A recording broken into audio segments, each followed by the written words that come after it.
Excelente, gracias Kelly. Bueno, ante todo, muy buenas tardes con todos. Les saluda el licenciado Joe Belis, especialista en cuidados intensivos adulto. Primero, desear que todos se encuentren muy bien por casa. El día de hoy tenemos una actividad académica muy importante respecto al capítulo número 3, que tiene que ver con manejo, ¿no?, de los trastornos oxigenatorios, principalmente alteraciones del PO2, y la importancia de la implicancia clínica de lo que sería el índice de Kirby. ¿Ok? Muy bien. Y para ello vamos a iniciar justamente esta actividad programada para el día de hoy. Hoy vamos a ver, como les decía, la valoración e interpretación de la oxigenación a través del gas arterial de oxígeno, la presión arterial de oxígeno y lo que sería el índice de Kirby, que es el cociente PaFiO2. Entonces, los gases arteriales se obtienen a través de una muestra de sangre arterial y nos va a permitir justamente estos gases, estos valores obtenidos a consecuencia de esta toma de muestra, conocer el estado de oxigenación y su nivel de compensación, el tipo de insuficiencia, el tipo de trastorno ácido-base primario y secundario y su grado de compensación. Muy bien, entonces aquí, por ejemplo, nosotros podemos ver en la imagen, ¿no?, dos exámenes arteriales, ¿no?, donde justamente tenemos algunos valores que obtenemos a través del análisis de estos gases arteriales, como por ejemplo son los valores de pH, los valores de CO2, los valores de PO2, los valores de bicarbonato, el exceso de bases corregido, la hemoglobina, el hematocrito, la saturación de oxígeno. ¿Ok? La relación PaFiO2, el índice de Kirby, tenemos también electrolitos arteriales, tenemos algunos metabolitos como la glucosa sérica, el lactato, ¿no? Y que bueno, estos valores dependen mucho de la temperatura y del FiO2 inspirado para que justamente puedan ser calculados. Muy bien. Entonces, vamos a hacer un pequeño repaso de fisiología respiratoria para poder entender estos trastornos de la oxigenación. Entonces, cuando uno ve este tema de AGA, ¿no?, de análisis de gases arteriales, una de las cosas que tenemos que diferenciar primero qué es la ventilación y qué es la respiración, ¿no? Muchas personas piensan que es lo mismo, pero no lo es, ¿ok? La ventilación es el acto mecánico que nosotros hacemos para tomar aire y para poder eliminar algunos gases residuales como el CO2. Finalmente, la respiración es el intercambio de gases, ¿no?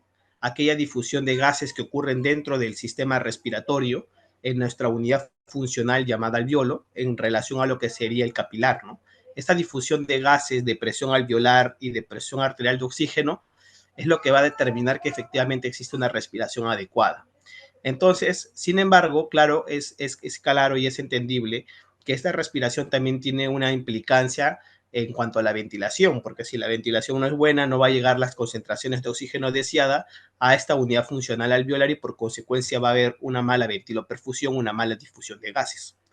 Por eso es muy importante tratar de preservar la integridad de estos tres pasos, tanto lo que es la ventilación como lo es la ventilación y lo que es propiamente el intercambio de gases. Entonces acá surge un concepto que tiene que ver con la relación ventilo-perfusión. Nosotros como enfermeros de UCI siempre usamos mucho el diagnóstico de deterioro del intercambio de gases, ¿no?, que lo relacionamos con los cambios en la membrana arterial-capilar y el desequilibrio ventilo-perfusión. Cuando hacemos referencia a esta relación ventilo-perfusión, es una relación que tiene que ver entre la relación, lo que es el alveolo con el capilar, ¿no? Idealmente, ¿no?, la presión de arterial y la presión alveolar de oxígeno deberían poder difundirse de un medio a otro, de tal forma que se mantenga el equilibrio y el medio interno. Sin embargo, vamos a ver situaciones como, por ejemplo, en el contexto de una neumonía, donde existe un proceso inflamatorio alveolar y a consecuencia de este exudado la membrana se engruesa, ¿no? Es que los gases no se pueden difundir con facilidad. Entonces, estos sacos alveolares y estos espacios, estas zonas pulmonares se convierten en zonas mal ventiladas, ¿no?, a expensas de estar bien perfundidas. También puede haber otras situaciones, como por ejemplo patologías cardíacas que condicionan la perfusión y que a expensas de una buena ventilación, lamentablemente no tenemos una buena perfusión, igual hay un cortocircuito BQ, y eso condicionaría que no haya un adecuado intercambio de gases. Entonces podemos observar que existen diversas situaciones que pueden condicionar la ventilación o que pueden condicionar la perfusión y a consecuencia de este condicionamiento existe un deterioro del intercambio gaseoso. Y lo otro importante es que esta cuestión que tiene que ver con la respiración depende de algunas estructuras anatómicas, ¿ok? Nosotros tenemos un tronco encefálico que se encarga de justamente regular, ¿no?, esta función respiratoria, pero no lo hace solo, lo hace a través a través de la interpretación de algunos estímulos a nivel de unos receptores que encontramos en los pulmones y en la aorta. ¿Listo? Entonces, estos quimiorreceptores, que son altamente sensibles, ¿no?, captan el estímulo de la necesidad de respirar y de la necesidad de exhalar y envían estas órdenes al centro del control de respiratorio, que es el tronco encefálico, y de esta manera es que se garantiza lo que es la inspiración y la expiración, ¿no?, lo que va a facilitar que exista, pues, también el intercambio gaseoso, es decir, la respiración. Muy bien, acá podemos, por ejemplo, ver un diagrama, ¿no?, donde vemos cómo es que el aire ingresa y sale de las vías aéreas y llega al alveolo con cierto valor de presión alveolar de oxígeno, ¿no? Y también tenemos aquí los capilares, ¿no?, que mantienen también ciertas presiones, y podemos observar que justamente estas presiones en los capilares es menor que las presiones que existen dentro de los alveolos en cuanto al oxígeno. Y justamente esta diferencia de presión, esta gradiente de presión, es la que permite que exista esta ventiloperfusión. Y es lo que va a permitir que exista este intercambio de gases. Cuando estas diferencias superan, cuando estas gradientes varían mayor a 20, por ejemplo, podemos decir que podemos estar enfrente de algún tipo de situación patológica, ¿no?, que probablemente está afectando nuestro sistema respiratorio y que está condicionando una alteración del intercambio de gases. ¿Ok? Muy bien. Entonces, si conocemos la presión parcial de oxígeno, vamos a poder calcular el contenido de oxígeno en la sangre a través de la concentración arterial de oxígeno. ¿Y por qué será importante aprender a calcular la concentración arterial de oxígeno? ¿Por qué será tan importante en UCI aprender fórmulas, ¿no? Siempre surge ese interrogante: ¿por qué en UCI utilizamos tantas fórmulas? Porque es la única forma de poder aproximarnos a saber el estado de nuestros pacientes. A través de este cálculo matemático, que es 1.36 por la hemoloína por la saturación arterial de oxígeno más 0,0031 por la presión arterial de oxígeno, es que nosotros vamos a poder aproximarnos a saber si es que existe un estado de hipoperfusión tisular. La concentración arterial de oxígeno finalmente nos dice eso, si el paciente está hipoperfundido o no. ¿Listo? Y es importante justamente calcularlo, por ello. Vamos a ver más adelante en el tercer tema, que tiene que ver con integración de gases arteriales con gases venosos, cómo es que esta integración nos va a permitir a nosotros poder predecir ciertos estados o ciertos comportamientos que tiene nuestro paciente en relación al shock. ¿Listo? Muy bien, entonces, cuando uno estudia estos trastornos de la presión arterial de oxígeno, es inevitable pensar que esta alteración condiciona una situación patológica. Esta situación patológica se denomina insuficiencia respiratoria. Claro que existen subtipos de insuficiencia, ¿no? Principalmente las alteraciones de PO2 que tienen que ver con la hipoxémica se relacionan con las insuficiencias respiratorias tipo 1. Pero definamos qué es una insuficiencia respiratoria aguda.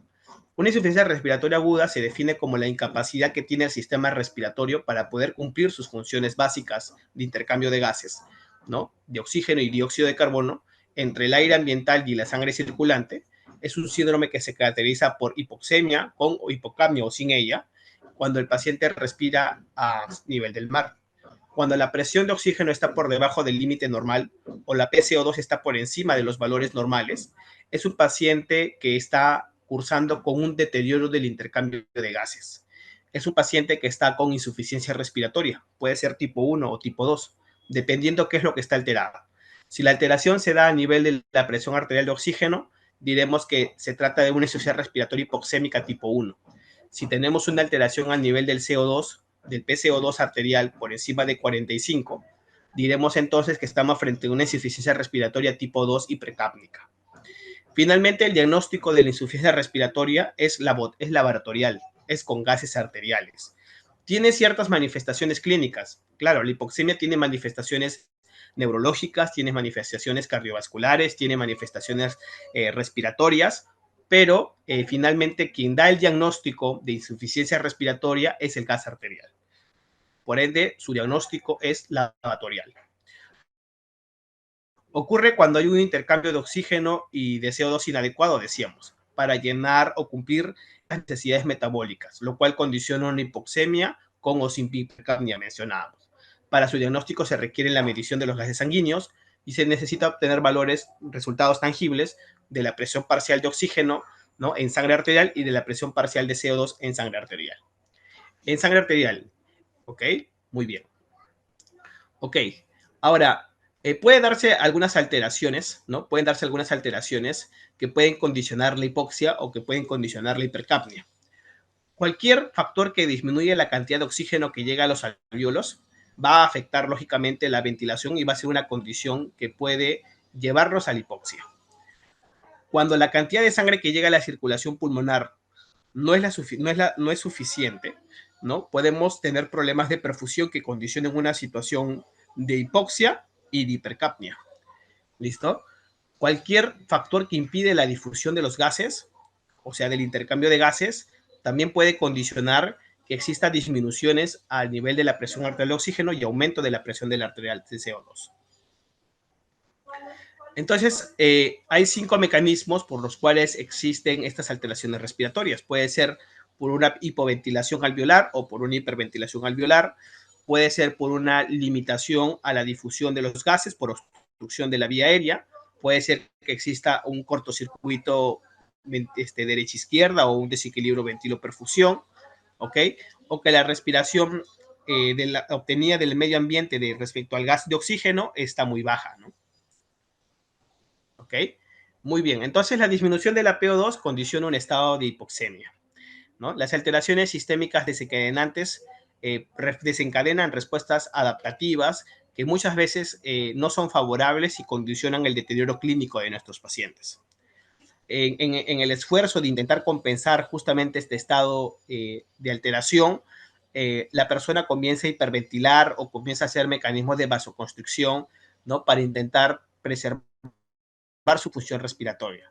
Sin embargo, aún con esos esfuerzos, la persona puede agotarse y estos mecanismos finalmente ya no compensar, lo que generaría la necesidad de que el paciente reciba algún tipo de soporte, que puede ser oxigenoterapia de bajo flujo, oxigenoterapia de alto flujo, o incluso podría condicionar una situación de emergencia que requiera de repente soporte de ventilación mecánica previa intubación orotraqueal, ¿no? Entonces, según el criterio clínico evolutivo, la insuficiencia respiratoria se puede clasificar en una insuficiencia respiratoria aguda, una insuficiencia respiratoria crónica o una crónica reagudizada. Según su mecanismo fisiopatológico subyacente, ¿no?, podemos explicar que la insuficiencia respiratoria se debe a una disminución de la fracción inspirada de oxígeno, a una hipoventilación alveolar por falla de bomba ventilatoria, a alguna alteración de difusión, alguna alteración en la relación ventilo-perfusión, a un efecto Chan derecho-izquierdo. Según las características gasométricas mencionábamos que si el problema era oxigenatorio, entonces era una insuficiencia respiratoria tipo 1. Si el problema estaba a nivel de la presión arterial de CO2, que condiciona una situación denominada hipercapnia, sería entonces una insuficiencia respiratoria tipo 2, ¿no? Y si ocurre algún tipo de insuficiencia respiratoria dentro del acto operatorio, ¿no es cierto?, estaríamos frente a una insuficiencia respiratoria tipo 3 perioperatoria, ¿no? Y si se da en el contexto de hipotensión y signos de bajo gasto, es decir, en una situación de shock más hipoperfusión, esto sería pues una insuficiencia respiratoria tipo 4. ¿Ok? Entonces, la insuficiencia respiratoria tipo 1 es causada por baja fracción inspirada de oxígeno, por una presión barométrica baja, por una hipoventilación alveolar, por un impedimento para la difusión del gas en la membrana alveolar, por una alteración en la relación ventilo-perfusión o por problemas de Chan derecha-izquierda mencionamos. ¿Qué patologías tienen estas particularidades? Pues son el asma agudo, el ARS, que nosotros hemos visto ahora hace no mucho, tuvimos la experiencia del SARS-CoV-2, tenemos las neumonías, tenemos las embolias pulmonares, la fibrosis pulmonar exacerbadas, el edema pulmonar, ¿no?, el EPOC descompensado, ¿no?, el efisema, ¿ok? Son situaciones que pueden cursar con baja fracción inspirada de oxígeno, presión barométrica baja, hipoventilación, impedimento de difusión de gases, alteración ventilo-perfusión y Chan arterioso, venoso, derecho-izquierdo, ¿no? Entonces, otros aspectos importantes para el diagnóstico de la insuficiencia respiratoria tipo 1, además de tener un bajo nivel de presión arterial de oxígeno, Otras características que definen el diagnóstico de IRA tipo 1 sería una capacidad funcional residual baja, con compliance disminuida, ¿no? La ventilación minuto se incrementa en respuesta a la estimulación de los receptores juxtacapilares, y en relación a eso también puede coexistir, ¿no? En relación a esto puede coexistir que los mecanismos de compensación no alcancen lo necesario para poder corregir esta noxa, ¿no? Y entonces se pueden sobreagregar trastornos mixtos, como por ejemplo la acidosis metabólica, ¿no? Lo que cual conllevaría que el paciente tenga un cuadro de acidosis mixta, ¿no? Que le podría conllevar a un estado de shock, y finalmente este paciente requerir no solamente soporte oxigenatorio a través de un ventilador mecánico, sino que también va a requerir incluso en algún momento soporte vasoactivo, ¿no? Los pacientes con insuficiencia respiratoria tipo 1 son hipóxicos, generalmente o bien son normocápnicos o son hipocápnicos, pero también son pacientes que en el intento de poder compensar esta poca presión arterial de oxígeno, experimentan disnea y taquipnea, mayor trabajo ventilatorio, ¿no? A través de la taquipnea, ¿no? Sus respiraciones suelen ser superficiales y cortas. ¿Ok? Muy bien. Dentro de las manifestaciones clínicas que decíamos que podemos encontrar, pero qué es lo que no define finalmente el diagnóstico, porque el diagnóstico es meramente gasométrico, ¿no? En cuanto a lo neurológico, el paciente pues, puede experimentar cambios de personalidad, cambios en el estado de conciencia, referir cefalea, presentar confusión, estupor, incluso llegar hasta el estado de coma, mareos, insomnio, inquietud, convulsiones, hipertensión endocraniana.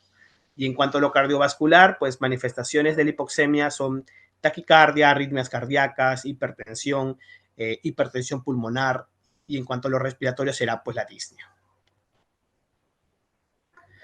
Bueno, en cuanto a los exámenes auxiliares que vamos a solicitar a nuestro paciente para poder justamente establecer este diagnóstico, será los gases arteriales, ¿no? Igual se le solicita una batería de exámenes adicionales para definir la causa que está llevándolo al trastorno ácido-base a nuestro paciente, y por eso es que se le puede solicitar algunos exámenes adicionales, ¿no? Como el hemograma, la ureacreatinina, electrolitos, cultivos, imágenes, ¿no? Las imágenes, como la radiografía de tórax, nos va a permitir identificar algunas patologías de pared, de pleura o parénquima, y distingue desórdenes que causan también desequilibrio BQ, como por ejemplo las neumonías, ¿no?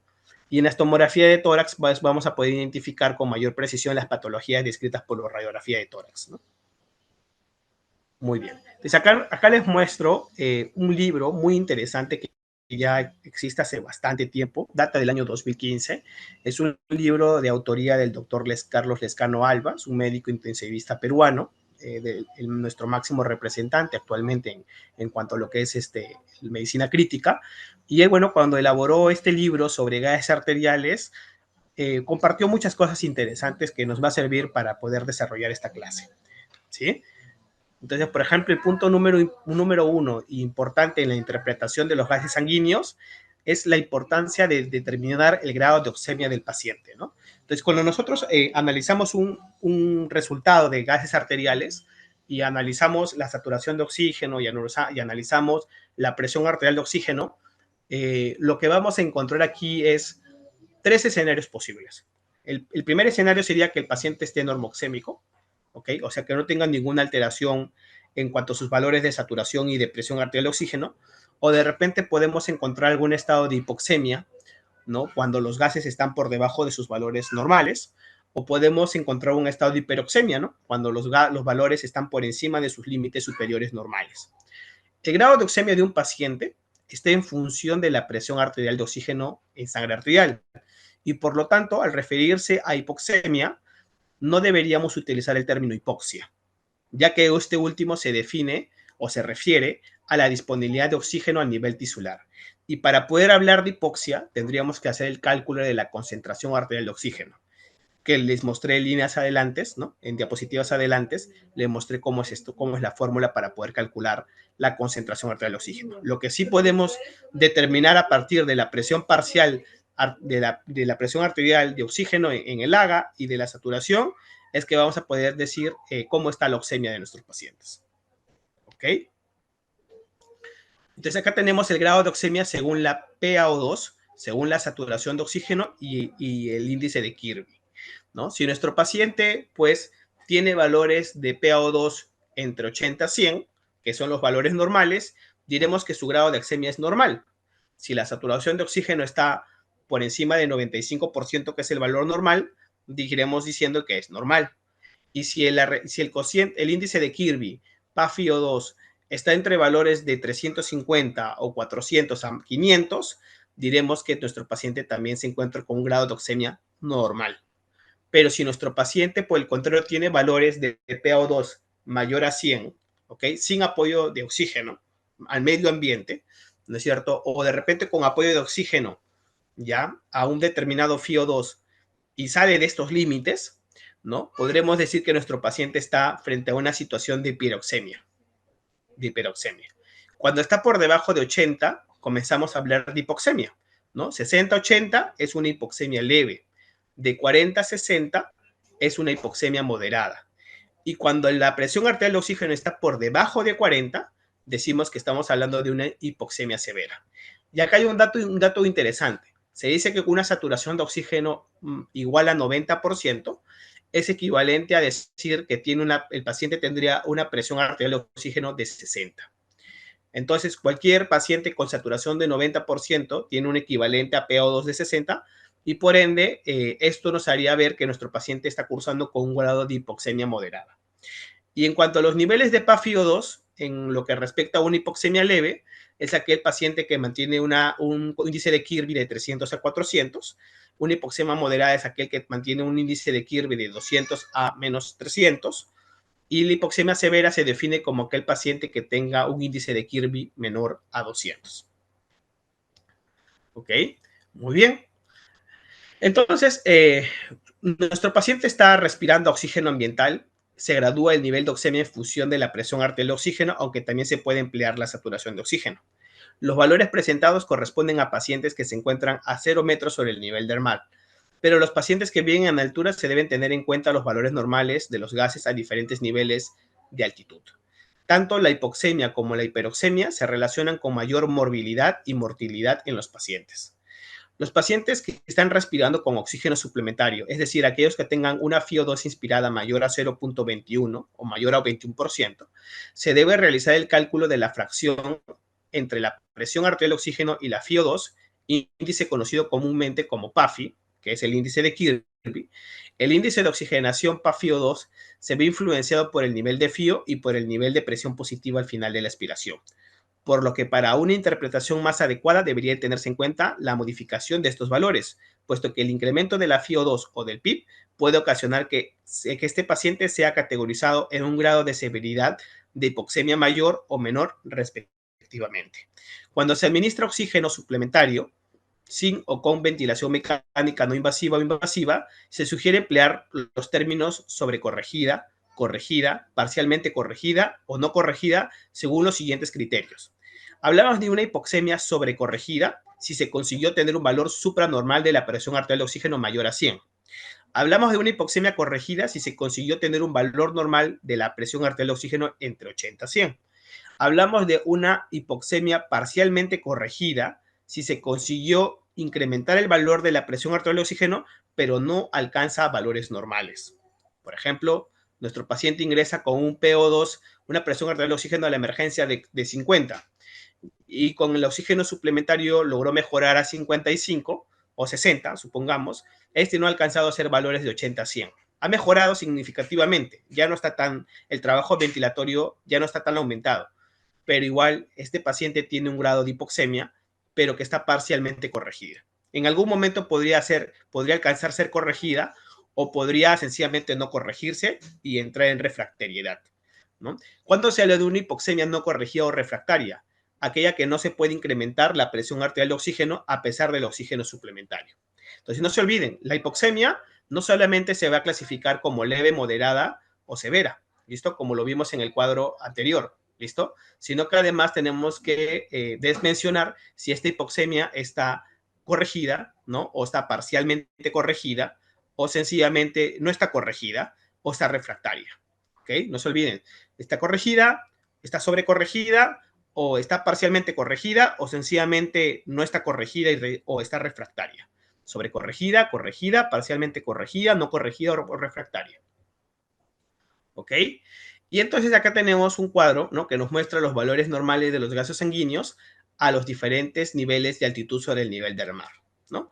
Bueno, nosotros procuramos siempre trabajar con los 0 metros sobre el nivel del mar, ¿no? Pero en el contexto de que estemos en una ciudad de altura, estos valores pues pueden variar, ¿ok?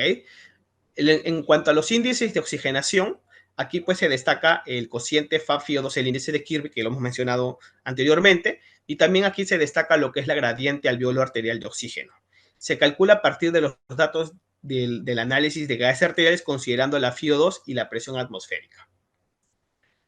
Entonces acá tenemos la fórmula, ¿no? La presión arterial, la gradiente alveolar arterial de oxígeno será igual a la presión alveolar de oxígeno menos la presión arterial de oxígeno, ¿no? La presión alveolar de oxígeno es igual a la presión atmosférica menos la presión barométrica, la presión de vapor de agua, perdón, por la FiO2 menos la presión alveolar de anhídrido carbónico, ¿no? Otra forma de expresar esto, de la presión alveolar de CO2, es igual a la presión arterial de CO2 sobre el cociente respiratorio. ¿Listo? Ya les voy a enseñar más adelante cómo es que se calcula este cociente respiratorio. ¿Ok? Y en cuanto a lo que sería la presión alveolar de oxígeno, bueno, disminuyendo un poco la fórmula, la presión atmosférica sabemos que es 760 milímetros de mercurio. Y la presión de vapor de agua, pues son 47 milímetros de mercurio. ¿Ok?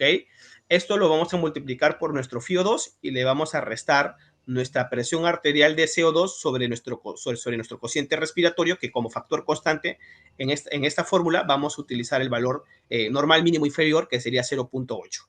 ¿Ok?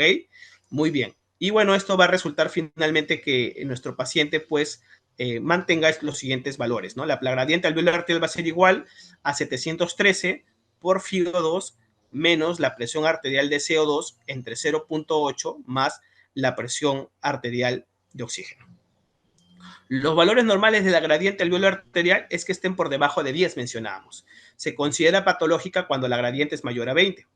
¿Listo? También es importante hacer el cálculo según la edad. La gradiente alveolar arterial aproximada va a ser igual a 2.5 más 0.21 por la edad. ¿Ok?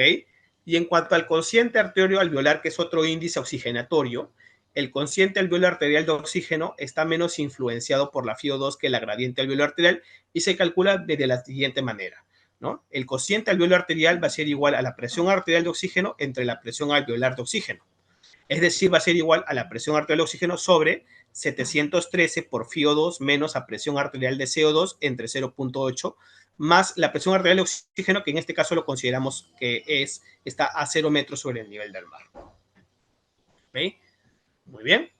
Entonces, eso es en cuanto a los índices oxigenatorios. Entonces, no se olviden, los índices oxigenatorios son el PaFiO2, la gradiente alveolar arterial y el cociente arterio alveolar de oxígeno. ¿Ok? Y en cuanto a los índices ventilatorios, ¿no? El índice ventilatorio es un índice que se utiliza mucho en neonatología para poder valorar o predecir la posibilidad de que nuestro paciente esté padeciendo de una hernia diafragmática, ¿ya? Y fue utilizado justamente como predictor en hernia diafragmática, ¿no? Siendo un valor superior a 100, mayor a 1000, un predictor de mal pronóstico, ¿no? ¿Y cómo es que se calcula esto? El índice ventilatorio es igual a la frecuencia respiratoria por la presión media de la vía aérea, ¿no? Y la presión media de la vía aérea calculada a partir del área bajo la curva de la presión del ciclo respiratorio. Entonces, nosotros podemos observar en estos cuadros también justamente la relación que existe entre lo que sería el cortocircuito pulmonar a consecuencia de la caída del PaFiO2 y el mayor requerimiento de FiO2 de nuestros pacientes. Cuando más bajo sea nuestro FiO2 y nuestro PaFiO2 y más concentración de fracción inspirada de oxígeno necesita nuestro paciente, mayor cortocircuito pulmonar vamos a tener, lo que va a condicionar que nuestro paciente tenga mayor insuficiencia respiratoria tipo 1. Y en este otro gráfico podemos ver, ¿no? Cómo es que se relaciona el cociente, ¿no? Con la fracción inspirada de oxígeno y la gradiente alveolo arterial. Cuando más gradiente y más cociente alveolo arterial tengamos, y para mayor requerimiento de FiO2, mayor riesgo de aumento de mortalidad vamos a tener en nuestros pacientes críticos. ¿Ok? No lo olviden. ¿Y cómo es que se calcula la presión media en la vía aérea? ¿No? Porque decíamos que el índice ventilatorio era igual a la frecuencia respiratoria por la presión media de la vía aérea. ¿Cómo es que se calcula la presión de la vía aérea? Pues es la presión inspiratoria pico por el tiempo inspiratorio más la pi por el tiempo expiratorio sobre el tiempo inspiratorio más el tiempo expiratorio. ¿Ok? El índice oxigenatorio, que también es otro índice ventilatorio de presión muy importante, ¿ok? Es igual a la FiO2 entre la presión arterial de oxígeno por la presión media de la vía aérea por 100, ¿no? Y también tenemos el índice oxigenatorio. Este índice oxigenatorio, por ejemplo, es un predictor muy utilizado en lo que es el PARS, ¿no? En lo que es el ARS en pacientes pediátricos. ¿Listo? Donde si tenemos valores pues elevados de este índice oxigenatorio, sugiere que tiene un alto riesgo de mortalidad ese paciente, ¿no? En el contexto de los adultos, se intentó hacer una modificación para también ver si es que podría ser utilizado en lo que es el ARS, y bueno, se encontró que sí, tiene un grado de relación con el aumento de la mortalidad cuando estos valores están por encima de los límites normales, ¿no? Cuando el índice oxigenatorio, ¿cómo se calcula primero este índice oxigenatorio modificado en el adulto? Va a ser igual a la FiO2 entre la presión arterial de oxígeno por la presión media por 100, ¿no es cierto? La presión media de la vía aérea por 100 más la edad del paciente, ¿no? El dato es más la edad del paciente. Si bien el índice oxigenatorio fue inicialmente usado en la evaluación del recién nacido en ventilación mecánica, posteriormente se ha ampliado y se ha empleado en los pacientes pediátricos y es uno de los criterios para catalogar la severidad del PARS, ¿no? En el adulto, recientemente se han publicado dos interesantes trabajos de investigación que muestran la utilidad de la variación del índice oxigenatorio a los 7 días y del índice oxigenatorio modificado para predecir la evolución del paciente con falla respiratoria aguda y ARS, ¿no? Como vemos aquí en la imagen, ¿no? Aquí podemos ver justamente este cuadro, este estudio, ¿no? Que relaciona el aumento de la mortalidad, ¿no? Cuando los pacientes tienen un mayor índice oxigenatorio modificado, pues la mortalidad de estos pacientes aumenta significativamente, ¿no? A medida que va pasando los días del estudio, vemos que las tasas de mortalidad son más elevadas. ¿Ok? Y finalmente, pues, ¿existe una relación entre la severidad del ARS y los principales índices oxigenatorios? La respuesta es sí, ¿no? Un paciente que tenga un índice oxigenatorio menor a 10, con un cociente arterial alveolar de oxígeno mayor a 0.22 y que mantiene una relación PaFiO2 entre 200 a 300, pues se va a catalogar como un paciente que tiene un ARS leve con hipoxemia moderada, ¿no? Pero si es que nuestro paciente tiene un índice oxigenatorio entre 10 y 25, ya está alterado, ¿ok? Y el cociente arterial alveolar de oxígeno es mayor a 0. Perdón, está entre 0.1 y 0.22 y el PaFiO2 está entre 100 y 200, pues tenemos un paciente con ARS moderado, pero además con hipoxemia severa. ¿Ok? Y si nosotros tenemos un PaFiO2 menor a 100 con un índice oxigenatorio mayor a 25 y un cociente menor a 0.1, estaremos enfrente de un paciente con ARS severo. ¿Ok? Miren cómo se relaciona el ARS con el grado de hipoxemia, ¿no? Una hipoxemia muy severa puede condicionar un ARS severo y una hipoxemia severa un ARS moderado. Entonces, ahora vamos a tratar de ir a la práctica, ¿ok? Kelly, ¿nos encontramos en vivo? ¿Tenemos participantes? Sí, licenciado Joy, nos encontramos en vivo. Bacán, excelente. Entonces, miren, vamos a tratar de que esto que es un poquito pesado de aprender, porque en realidad son muchas fórmulas, como habrán podido ver, pero vamos a tratar de hacer una síntesis, ¿sí? Entonces, el licenciado Joel les decía a ustedes que si quieren estudiar los trastornos oxigenatorios, es importante valorar la saturación de oxígeno y la presión arterial de oxígeno como primer paso para determinar el estado de la oxemia, ¿sí? Entonces, acá nosotros tenemos un ejemplo, ¿no? De un paciente que está siendo atendido en una unidad de cuidados intensivos y vamos a ver cómo es que evoluciona su oxemia en relación a 2 días, en relación al día 24 y el día 25, ¿ok? Este pacientito es un pacientito de 83 años de edad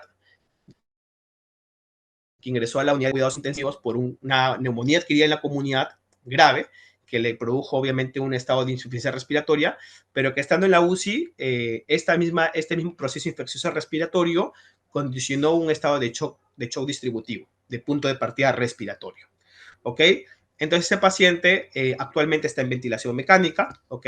Está con un FiO2 no muy alto, está con un FiO2 de 30%, está con una temperatura de 37,2 para el día 25 y 37 para el día 24, ¿no? En el momento que se tomaron los exámenes y se obtuvieron los siguientes resultados en cuanto a sus gases arteriales. Entonces, les decía a ustedes que lo primero que vamos a estudiar como competencia del día de hoy no va a ser hacer el análisis ácido-base de los 6 métodos, de los 6 pasos que les enseñé en la clase pasada, sino que nos vamos a enfocar principalmente en lo que es la oxemia, ¿sí? Y aquí nosotros tenemos pues que nuestro paciente tiene una saturación de oxígeno de 96%, ¿sí? Y además tiene un PO2 arterial de 78,6, ¿ok? Con estos dos datos podremos decir que nuestro paciente tiene un grado de hipoxemia, ¿verdadero o falso? ¿Qué dicen ustedes, chicos? ¿Existe hipoxemia o está normoxémico o está hiperoxémico? ¿Cómo está el paciente? A ver, de repente en el chat pueden responder, chicos.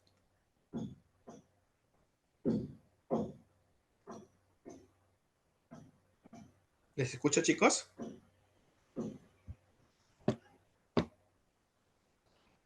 Pueden hacer sus comentarios a través también del grupo Sí, del si Globo no Chat pueden hablar, también. no hay problema, pueden usar el chat. Kelly los va a leer y Sí, vamos a poder interactuar un poquito. Sí, yo ok. entiendo que quizás están trabajando, pero dense un minutito para poder, aunque sea, intentar poner en práctica esto que estamos intentando aprender para ustedes. ¿Sí? Licenciado Joy. Entonces, Verónica Rojas dice hipoxémico y Rocío hipoxemia. claro, efectivamente, ¿no? O sea, hay un grado de hipoxemia, ¿no? Decíamos que no podemos hablar de hipoxia porque para hablar de hipoxia habría que hacer otro cálculo de otra índice, ¿no? Que sería la concentración arterial de oxígeno. En este caso, solamente con la saturación y con lo que sería el PO2, vemos que la saturación de oxígeno está mayor a 95% y si tuviéramos que calificar la oxemia desde el punto de vista de la saturación, diremos que pues la oxemia está normal, ¿ok? Pero si vemos el PO2 de nuestro paciente está en 78,6, ¿no es cierto? Está comprendido entre 60 y 80. O sea que tiene un grado de hipoxemia leve, pero ustedes dirán, licenciado, pero se contradice. ¿Cómo me va a decir que desde el punto de vista de la saturación está bien y desde el punto de vista de la presión arterial de oxígeno estamos mal? Ya, lo que pasa es que este paciente ya está siendo compensado. Este paciente ya se encuentra en ventilación mecánica, les decía, y además se le está suministrando un apoyo de oxígeno que no es a un FiO2 ambiental, sino lo estamos apoyando con una concentración mayor al FiO ambiental, que es de 0,30. Entonces, si el paciente ya está recibiendo intento de compensación, ¿no? Y no alcanza la compensación, nosotros dijimos que entonces a esta hipoxemia, ¿no? Leve, diremos que esta hipoxemia leve está parcialmente corregida, ¿no es cierto? ¿Por qué? Porque no, si bien es cierto, se consiguió incrementar el valor de la PO2, ¿no? Se consiguió incrementar el valor de la PO2 probablemente en relación al día 23 cuando ingresó, no está alcanzando los niveles normales de presión arterial de oxígeno, ¿ok? Pero sí había mejorado, ¿ok? Entonces, por eso es que estamos enfrente de un paciente que tiene una hipoxemia leve, ¿ok? Pero parcialmente corregida. Pero si lo contrastamos con el día 25 y vemos nosotros que el paciente sigue igual todavía con FIO 30, pero vemos que la saturación de oxígeno ahora ya no está en 96, sino está en 93,6, ¿no es cierto? Con esta saturación, pues decimos que está entre 90 y 95 y está en un grado de hipoxemia leve. Y el PO2 está en 68,2, entonces está entre 60 y 80, y eso lo hace que sea también una hipoxemia leve. O sea, nuestro paciente tiene una hipoxemia leve, pero supuestamente está siendo compensado con una FIO, que es 30%. Pero vemos nosotros que no le alcanza para llegar a los límites deseados, ¿ok? No le alcanza para llegar a los límites deseados. Y es más, ni siquiera la modifica, ¿no? No modifica favorablemente el PO2, ¿no? O sea, está con 30, pero estaba con 78,6 y en vez de subir a 79 al menos, ya bien, no llegó a valer normal de 80, pero no ha subido a 79. Por el contrario, sigue bajando a 68,2. Entonces estamos frente a una hipoxemia leve no corregida. ¿Listo? O podemos decir que estamos frente a una hipoxemia leve refractaria. ¿Listo? Y entonces, ¿cuál será la medida de manejo para corregir esta alteración de la oxemia? Será aumentar, pues, la fracción inspiratoria de oxígeno en nuestro ventilador mecánico. ¿Listo? Lo necesario para lograr mantener los objetivos de saturación, que nuestro paciente logre nuevamente saturar por encima de 95%, ¿ok? Y que este PO2 pueda nuevamente mejorar, ¿no? Hasta poder alcanzar el valor normal límite inferior, que sería 80, ¿ok? Muy bien. Ahora, va a haber situaciones en las que se habla de un concepto llamado hipoxemia permisiva. Y ese término se utilizó mucho durante la pandemia de la COVID-19. Como la fisiopatología de la COVID es producir un proceso llamado ARS viral, ¿no? Estos procesos infecciosos respiratorios causan un componente fibrótico, ¿ya? Que condiciona una reducción de la compliance pulmonar como secuela. Entonces, estos pacientes, pues, no les podemos exigir lograr mantener los niveles normales de oxemia habituales, porque tienen un componente que en la cronicidad nunca les va a permitir alcanzar esos valores normales. ¿Listo? Y entonces, ¿en qué contexto nosotros vamos a corregir la hipoxemia en estos pacientes? Por ejemplo, cuando tengamos valores de PO2, ¿ok? Por debajo de 70, ¿ok? Vamos a comenzar a intentar ya corregir, ¿listo? Pero nuestros objetivos no van a ser alcanzar 80-100, nos damos por bien servidos que lleguen como máximo 80, ¿listo? 80-100 se va a ser algo que incluso podría, este estímulo hipoxémico, ¿no? Es el estímulo que a ellos los mantiene con vida, porque tiene un componente fibrótico, tiene un comportamiento muy similar al paciente POC, al paciente PIT, al paciente con fibrosis. Ellos no necesitan, pues, saturar 100%, porque si tú los haces por el contrario saturar a esos niveles, corremos el riesgo que neurológicamente deprimamos este estímulo que los mantiene respirando por sí solos, y finalmente estos pacientes los van a terminar en paro ventilatorio. ¿Ok? Entonces hay ciertas situaciones donde se aplica el concepto de hipoxemia permisiva. ¿Ok? Muy bien. Entonces, eso por un lado. Por otro lado, vamos a analizar, ya analizamos la oxemia, ahora vamos a analizar el PAFIO2, ¿no? El PAFIO2 nos va a decir, bueno, porque este paciente también tiene ya un componente ARS primario por la infección respiratoria, vamos a ver nosotros si es que este paciente, pues, de acuerdo a sus valores de PAFIO2, ¿no? Tiene algún grado de ARS, ¿no? ¿Y qué tan grave será su ARS de este paciente, ¿no? Para eso vamos a nosotros a justamente ver los valores de la PAFIO2, ¿no? Entonces, este cociente que si nosotros, algunas máquinas de AGA no te lo dan calculado, lo único que tienes que hacer es dividir, en este caso, por ejemplo, 78.6 entre 30%, ¿no? 78.6 entre 30%, te va a dar un valor de 262 milímetros de mercurio, ¿no? Que es el valor de la PAFIO2, ¿no? En este paciente. Pero 262 está por debajo de los límites normales de PAFIO2 que nosotros deseamos, ¿no? Por el contrario, está en un intervalo entre 200 a 300, y eso lo cataloga como un grado de ARS leve, ¿no? Nuestro paciente tiene un ARS leve. Y vemos que para el día 25 el PAFI no mejora, por el contrario sigue bajo, 227, y sigue con un grado de ARS leve. Ahora, es importante también decirles a ustedes que cuando sus pacientes no mejoran con la FIO2 inspirada, subiendo la FIO2 inspirada, porque les puede pasar en algún momento que ustedes suben el FIO2 a 100%, con el objetivo de mejorar la saturación de oxígeno, ¿no? Y mejorar los niveles de PO2 arterial a expensas de PAFIs bajos. Lo que vamos acá a hacer para lograr el objetivo de saturación, vamos a tener que utilizar otras estrategias que nos permitan mejorar la saturación en caso no lo consigan. Y la otra forma de poder hacerlo es titulando los niveles de PIP. ¿Ok? Y entonces ustedes dirán, fisiológicamente, en una situación de no ARS, ¿no? Un paciente que tenga un IMC menos de 40 inicia pues con una PIP de 5, ¿no? Y en pacientes que tienen IMC más de 40 inician con PIP 8, por ejemplo. Pero si los pacientes tienen un componente ARS, ellos no aplican esta regla, tenemos que utilizar la tabla de ARS-NET PIP-PO2, ¿no? Donde, por ejemplo, para un paciente que está que reservoria 15 litros y que no logra mantener sus objetivos de saturación ni de presión arterial de oxígeno, en esta tabla nos dicen que si está con esos requerimientos de FIO2 tan altos, podría necesitar una de 12 a 15 para empezar, ¿no? Ahora, estas maniobras, ¿no?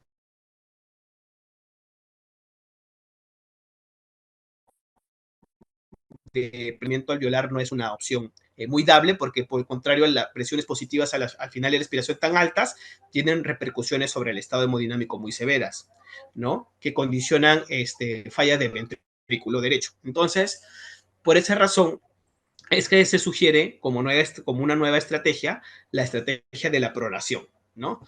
Que aquellas zonas que normalmente estaban pobremente ventiladas porque ahora tienen un componente infeccioso, ahora con esta posición se van a poder beneficiar y se van a poder ventilar mejor. Y zonas que habitualmente no estaban bien perfundidas de igual forma, ¿no? A consecuencia de esta nueva posición que adopta la persona, que es la posición de cúbito prono, ¿no? Con trélemur invertido, vamos a ver nosotros que vamos a mejorar no solamente la ventilación, sino también la perfusión de estas zonas enfermas, lo que va a ayudar a poder recuperar territorio pulmonar. ¿Ok?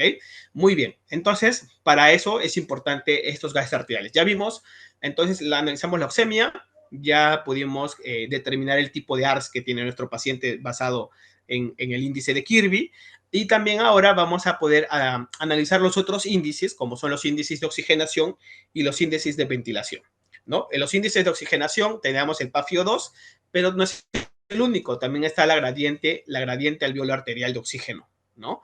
Y entonces, recuerden ustedes que si la gradiente alveolar arterial de oxígeno está por encima de 20, ¿no? Eso sugiere una situación patológica importante, ¿ok?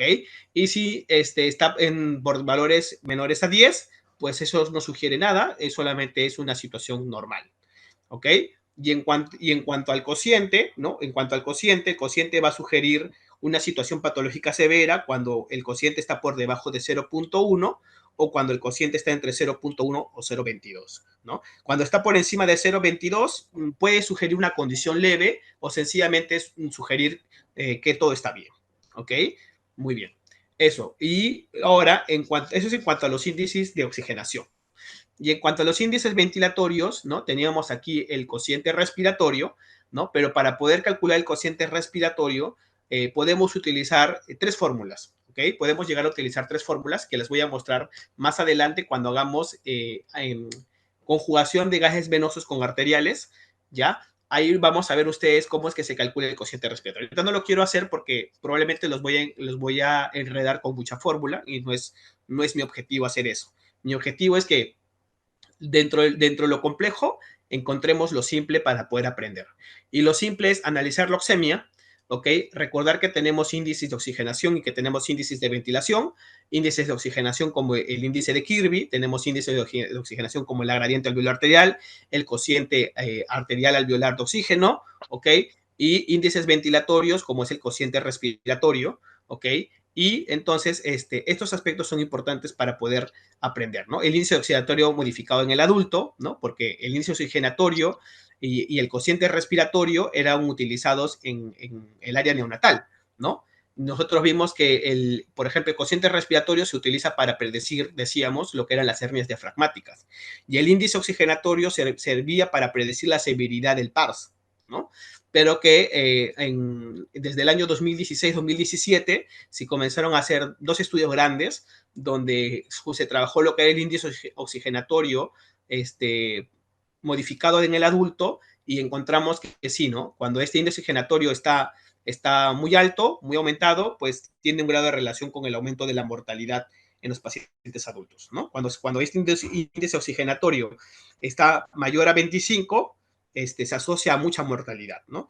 Y lo normal y lo ideal sería que esté siempre por debajo de 10, ¿no? El índice oxigenatorio debe estar por debajo de 10, ¿ya? Pero cuando está por encima de estos valores, sí sugiere un cuadro severo de ARS, ¿no? Probablemente severo de ARS. Entonces, un paciente con cociente alveolo arterial de oxígeno menor a 0.1, perdón, con un índice de oxigenación mayor a 25 y con un PAFI menor a 100, ¿no? Y que está saturando a tu paciente pues 80% y con una PO2 en 40 o 50, pues es un paciente que muy probablemente se trata de una hipoxemia severa, no compensada, ¿ok? Y además, pues, un AR severo, ¿no? Un AR severo, ¿ok? Muy bien. Entonces, eso es lo primero que nosotros aprendemos aquí respecto a este análisis de gases arteriales y es lo que habitualmente hacemos los enfermeros que trabajamos en UCI. ¿no? Muy bien, entonces aquí solamente para repasar lo que ya hicimos la sesión anterior de los seis pasos propuestos para la interpretación de un trastorno ácido-base, ¿no? Todo inicia con el paso número 1, que era analizar el pH, el paso número 2, que tiene que ver con determinar el trastorno primario, si estamos frente a un problema metabólico o respiratorio, ¿ok? Después, como tercer paso, ver si es que existe compensación. En el cuarto paso, si se trata de un problema de acidosis metabólica, evaluar el anión gap si está alto o normal. Y si tenemos valores de albúmina, calcular el anión gap corregido. Y después tenemos el quinto paso que tiene que ver con las acidosis respiratorias, ¿no? Vamos a tener que ver, pues, cómo está esto del CO2, si está compensando o no. ¿Ok? Y en cuanto al contexto de la acidosis metabólica, sí también vamos a tener que analizar la relación que hay entre el bicarbonato esperado y el bicarbonato medido, también para ver si es que existen trastornos existentes sobreagregados, ¿no? Y bueno, aquí tengo unos casos clínicos que les he traído para poder justamente poner en práctica lo que ustedes han venido aprendiendo a través de estas sesiones de este curso de gases arteriales, ¿no? Por ejemplo, el caso número 1 nos trae un paciente varón de 55 años que se encuentra en mal estado general, se encuentra con apoyo oxigenatorio por sistema Venturi al 50%, y te dice a ti, interprete el siguiente resultado de sus gases arteriales. Su paciente tiene una presión arterial de oxígeno de 85, una saturación arterial de oxígeno de 97%, tiene un valor de sodio en sangre de 125, cloro de 100, pH de 7,29, bicarbonato de 6, CO2 de 13 y exceso de bases menos 18,6 y una albúmina de 2. ¿Ok? Entonces, primero vamos a ver la parte de la oxemia, ¿sí? Y para ver esto de la oxemia, veremos la saturación como primer dato, que está mayor a 95%, y hasta ahí yo puedo creer que la oxemia está bien, está todo bien, está normal, ¿ya? Pero vamos a analizar el segundo paso del análisis de la oxemia, que es ver cómo está la presión arterial de oxígeno. Y nuestra presión arterial de oxígeno, pues está en 85, ¿ok? Está en 85, está dentro del límite normal, que es de 80 a 100, pero no está con FIO2 ambiental, así que normal no es, ¿ok? Está compensado, ¿listo? Entonces acá o está corregido, ¿no? Tenemos aquí entonces un paciente, ¿no? Que está con altos requerimientos de oxígeno, porque está con FIO 50%, ¿ok? Y si le sacamos el cociente PaFIO2, ¿no? Vamos a ver nosotros que para ese PO2, que es 85, entre 50% o entre 0,5, como lo quieran hacer, esto le va a dar un valor de 170. Y 170 es menor de 200, pues chicos. Y si es menor de 200, eso puede ser catalogado como un AR severo, como una hipoxemia severa, pero que el PO2 está dentro de sus límites normales, para ese FIO2 de 50, entonces diremos que está corregido, ¿no es cierto? Es una hipoxemia severa corregida. Y finalmente, si analizamos el CO2 en este gas arterial, vamos a ver que como dato nos dan que este PCO2 está en 13 y lo normal es de 35-45, ¿no? O sea, el paciente está taquipneico, ¿no? Y a consecuencia de esa hiperventilación está barriendo ese CO2 y está tratando de compensar su disnea, ¿no? Su insuficiencia respiratoria, ¿ok? Pero aquí no existe insuficiencia respiratoria tipo 2, ¿ok? Lo que acá existe es probablemente un paciente que estaba con una ira tipo 1, pero que le dieron oxígeno, corrigió, ¿no? Pero todavía sigue igual con insuficiencia respiratoria y con un grado de hipoxemia severo, incluso probablemente con un AR severo. ¿Ok? Y eso es lo que nosotros podemos analizar respecto a la oxemia en este paciente.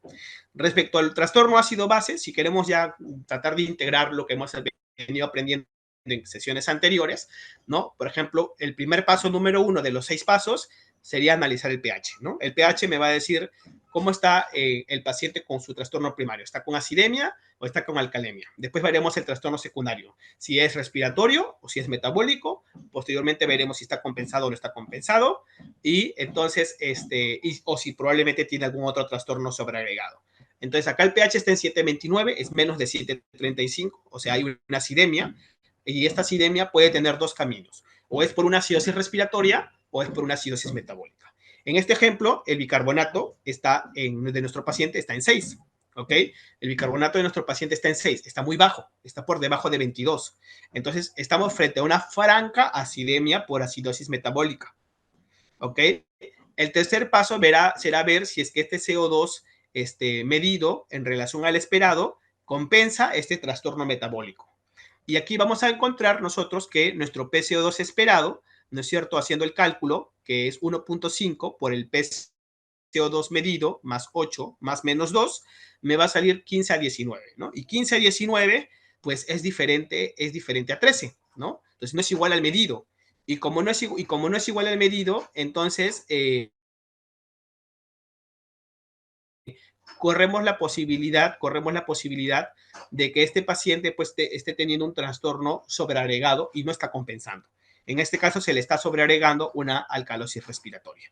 El cuarto paso es, como estamos frente a una franca acidosis metabólica, hay que analizar el anion gap, ¿no? Si el anion gap está normal o el anion gap está aumentado. Y aquí podemos ver que como tenemos datos de albúmina, estamos obligados a no solo calcular el anion gap normal, sino que también calcular el anion gap corregido.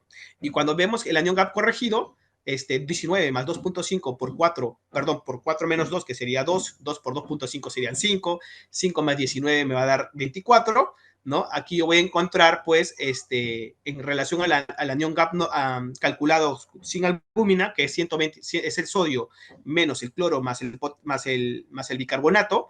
Entonces, 100 más 6 son 106, 125 menos 106 serían como 19, ¿no es cierto? Entonces, esto, pues, vamos a ver aquí que nuestro anion gap corregido, ¿no? Está por encima de los valores normales, que van de 8 a 12. Entonces, sea corregido o no corregido, con albúmina o sin albúmina, igual está alto, ¿no es cierto? Y son causas de anion gap alto, todo lo que tenga que ver con condiciones que causan algún tipo de toxicidad en el cuerpo, ¿no? Por ejemplo, puede ser que se deba a una falla renal, ¿no? Crónica que se está reagudizando, puede ser de repente que se deba a algún tipo de cetoacidosis diabética, y algunas otras situaciones patológicas que pueden causar toxicidad en el cuerpo. Pero finalmente es una acidemia por acidosis metabólica anion gap alto, ¿no? No compensada y que tiene como trastorno sobreagregado una alcalosis respiratoria. ¿Ok? Y entonces, eso respecto a ello, ¿ok? Después tenemos que ver el tema del bicarbonato, como les decía a ustedes, para ver si es que de repente existe un trastorno que estaba predeciendo a este trastorno inicial que estamos encontrando, que es la acidosis metabólica franca. Y bueno, en este caso vemos que no hay una acidosis, no hay una acidosis metabólica previa a esta acidosis metabólica. O sea, ese paciente no es que su acidosis metabólica sea una acidosis metabólica crónica, sino que su acidosis metabólica de este paciente es un cuadro agudo de acidosis metabólica. ¿Ok? Y entonces, finalmente hacemos como conclusión diagnóstica que nuestro paciente tiene una hipoxemia severa, ¿no? Corregida, una tipo 1, más una acidemia por acidosis metabólica anion gap aumentado, y no anion gap preexistente, más una alcalosis respiratoria sobreagregada primaria, ¿no? ¿Ok? Ese es el nivel que ustedes tienen que alcanzar para analizar e interpretar un gas arterial. ¿Ok? No es fácil, implica mucha práctica, pero tampoco es que sea algo muy, muy difícil de conseguir. ¿Ok? El caso número 2, por ejemplo, se trata de una paciente mujer de 65 años que tiene antecedente POC, parece que ese POC se ha exacerbado, puede ser por un epiema o por una bronquitis crónica, no lo especifica, pero finalmente son esas dos formas que suele exacerbarse el EPOC. ¿Ok? Y bueno, está en mal estado general. El paciente se encuentra con baja reservorio a 80%. ¿Ok? Acá está mal, se encuentra baja reservorio a 80%. Y al interpretar sus resultados de sus gases, vemos que la presión arterial de oxígeno está en 150 y su saturación está en 98%. Pero está con 80%. Si calcula el PAFI 150 entre 80, me sale 187.5 y eso es menos de 200. Se comporta igual como un paciente con un grado de hipoxemia severa. ¿Ok? Y si analizo la saturación de oxígeno, parecía que todo estuviera normal y la presión también normal, pero está compensado con oxígeno a altas concentraciones, ¿ok? Entonces, pero este 150 está muy por encima del valor normal que es 100. Entonces, esto es un paciente con hipoxemia severa sobrecorregida. Algo que no debemos hacer nunca con un paciente con EPOC es que nuestro paciente con hipoxemia severa se vea sobrecorregido, ¿ok?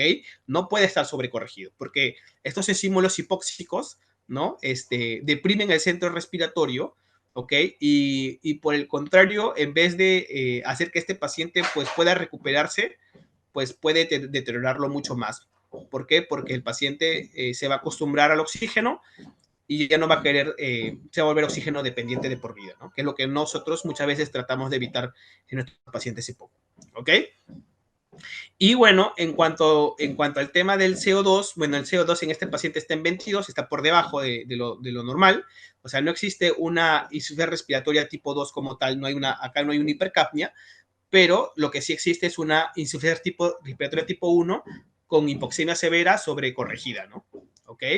Y si analizamos los 6 pasos del AGA, ¿no? Y analizamos primero el pH, encontramos que nuestro pH está en 7.18 en el ejemplo, y esto es menos de 7.35, o sea, hay una acidemia como trastorno primario, y como trastorno segundo paso, analizamos el bicarbonato y el CO2, y en el bicarbonato vemos que está en 8, está muy por debajo de 22, entonces tenemos una acidemia por acidosis metabólica franca, y el CO2 está en 22, lo comparamos con nuestro PCO2 esperado, y vamos a encontrar que sale entre 18 a 22 y está pues parecido, entonces decimos que está compensado, ¿ok? Tenemos una acidemia por acidosis metabólica compensado, ¿ok? Y el cuarto paso sería pues analizar el anion gap, que en este caso sale por encima del valor superior normal, que es 12, está en 42.5 con o sin albúmina, y entonces un paciente que tiene una acidemia por acidosis metabólica compensada, pero con anion gap alto, ¿no? Con anion gap alto.